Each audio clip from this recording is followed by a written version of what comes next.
In this video, we are going to learn all there is to know about writing in index form and how this is related to prime factorization.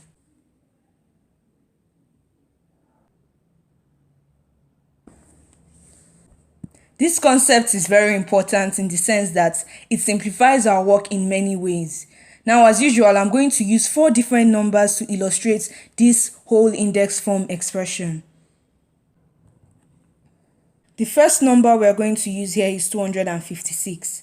When we write 256 as a product of its prime factors, we get 2 multiplied by itself 8 times. Now this is really long, so what if we just had to group the 2's by writing 2 with a superscript of 8, representing how many 2's we have here. So now we see that expressing this in index form has saved us a lot of space. Now note that this superscript is called the power or the index of 2. Let's now move on to the next illustration with 48. Expressing 48 as a product of its prime factors, we arrive at the following. Now we can group the 2's which appear 4 times by writing 2 with a superscript of 4. Since 3 appears only once, we can write it as 3 with a superscript of 1, although we could also choose to ignore this 1 and just write it as 3.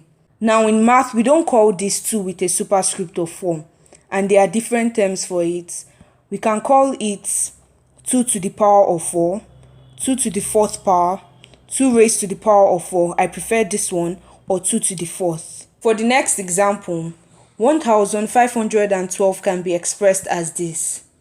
So you'll notice here we have 3 different numbers to group, 2, 3, and 7. We can group 2 as 2 raised to the power of 3 since 2 appears 3 times. 3 can be grouped as 3 raised to the power of 2 since it appears twice, and 7 can still be written as 7. It is really important to note that 2 raised to the power of 3 is usually referred to as 2 cubed, and 3 raised to the power of 2 is usually referred to as 3 squared, and this goes on for any other number that has a power of 3 or a power of 2.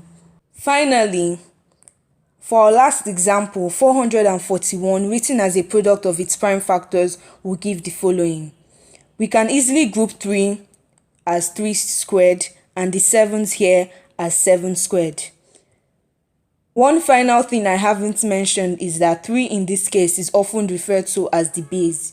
So with that, 7 can also be seen as the base here. As we've seen, index expressions are very important because they help us to save space. They also help us to simplify our work, and finally, they help us to reduce error in counting and copying. Considering the suggestion I received in the comment section from Juvie Computer Tips about giving assignments, I would like you all to try this and let me know your answer in the comment section below. Thank you if you've come this far. I hope you are getting value out of this video. Please share if you are, and see you next Thursday.